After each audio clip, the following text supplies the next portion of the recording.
हे guys, मैं हूँ Charu. Welcome to law school. मैं आपको लॉ के टॉपिक्स करवा रही हूँ। आगे बढ़ने से पहले चैनल को सब्सक्राइब ज़रूर कर लीजिए और बेल आइकन को दबाना ना भूलें।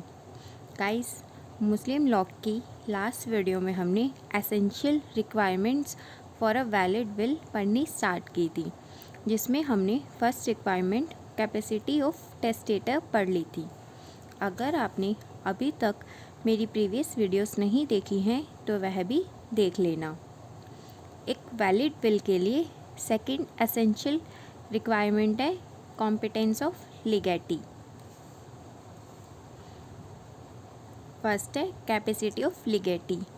कोई भी पर्सन जो भी प्रॉपर्टी होल्ड कर सकता है वह कैपेबल होगा लीगैलिटी बनने के लिए।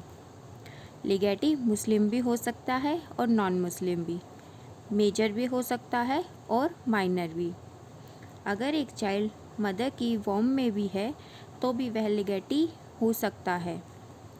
सुन्नी लॉ के अकॉर्डिंग अगर वह चाइल्ड टेस्टेटर की डेथ के बाद 6 मंथ्स के अंदर पैदा हो जाता है तो वह लीगैलिटी बन सकता है।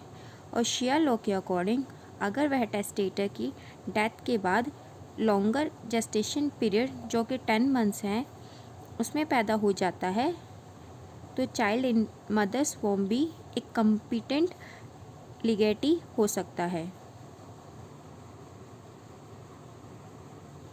केस है मजहर हुसैन वर्सेस बोदा भाई। इस केस में हेल्ड हुआ था कि अगर विल नॉन मुस्लिम के फेवर में क्रिएट की गई है तो वह नॉन मुस्लिम इस्लाम के अगेंस्ट नहीं होना चाहिए।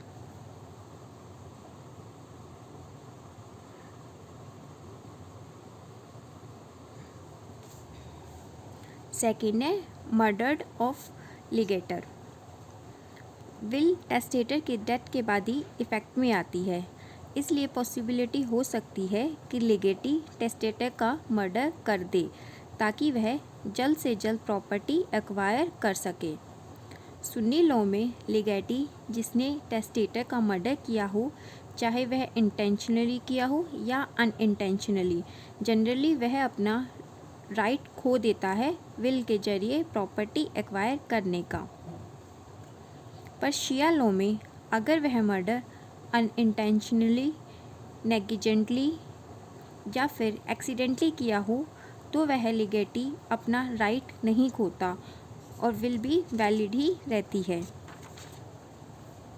हनाफी लॉ में अगर मर्डर अनइंटेंशनली, नेग्लिजेंटली या फिर एक्सीडेंटली किया गया है पर अगर सभी कोपार्टनर्स अपनी कंसेंट दे दे तो वह विल वैलिड हो सकती है और लीगैलिटी टेस्टेटर की प्रॉपर्टी एक्वायर कर सकता है।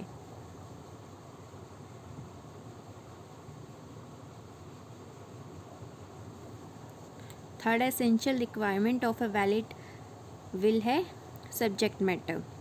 विल का सब्जेक्ट मैटर कोई भी प्रॉपर्टी हो सकती है, कॉर्पोरियल या इनकॉर्पोरियल, मूवेबल या इमूवेबल।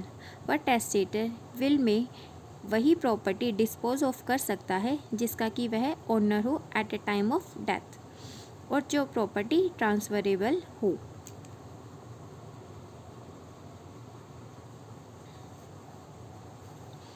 विल में डिस्पोज ऑफ की गई प्रॉपर्टी हो सकता है जब टेस्टेटर विल क्रिएट कर रहा हो उस वक्त एग्जिस्टेंस में हो या फिर नहीं। पर टेस्टेटर की डेथ के टाइम पर टेस्टेटर उस प्रॉपर्टी का ओनर होना चाहिए। इसके पीछे का लॉजिक बहुत ही सिंपल है।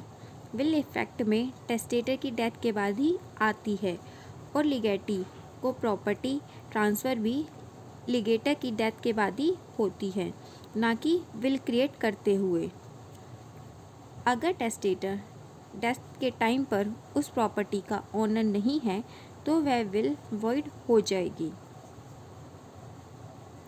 अगर इवेंट ऑफ विल किसी कंटीजेंसी पर डिपेंड करता है तब भी वह विल वॉइड हो जाएगी।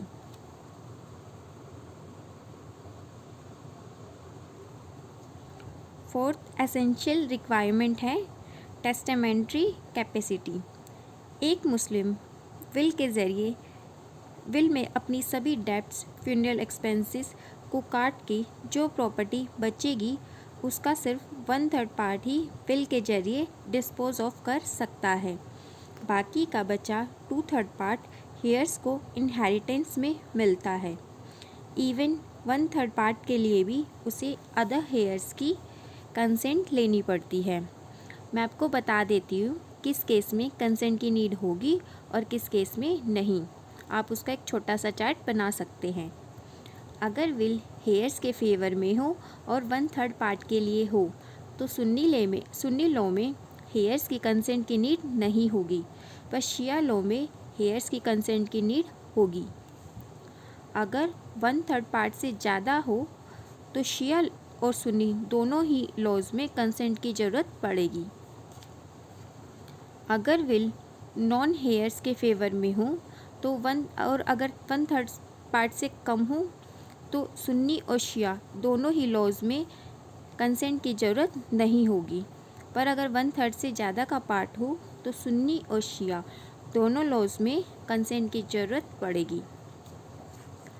अगर कोई हेयर इंसॉल्वेंट भी हो तो भी वह कंसेंट दे सकता है, और अगर किसी हेयर ने एक बार कंसेंट दे दी तो वह उस कंसेंट को रिवोक नहीं कर सकता। आगे है formalities of will. Muslim law में एग्जीक्यूशन ऑफ विल के लिए कोई स्पेसिफिक फॉर्मेलिटीज़ नहीं बताई गई। विल ओरल भी हो सकती है और रिटन भी, इवन बाय कंडक्ट भी क्रिएट की जा सकती है। आगे है रिवोकेशन ऑफ विल। पूरी विल या कोई पार्ट ऑफ विल कभी भी रिवोक किया जा सकता है टेस्टेटर के द्वारा उसकी डेथ से पहले। रिवोकेशन एक्सप्रेस भी हो सकता है और इम्प्लाइड भी। गाइस, हमारा विल का टॉपिक कंप्लीट हो गया है। अगर आपका कोई क्वेश्चन हो या कोई डाउट हो तो आप मुझसे कमेंट बॉक्स में पूछ सकते हैं। आज के लिए इतना ही। हम मुस्लिम लॉ में कल वफ़्त के बारे में पढ़ेंगे। वीडियो अगर अच्छी लगी हो तो लाइक ज़रूर करना और अपने फ्रेंड्स के साथ शेयर करना मत भूलना। Thank you guys.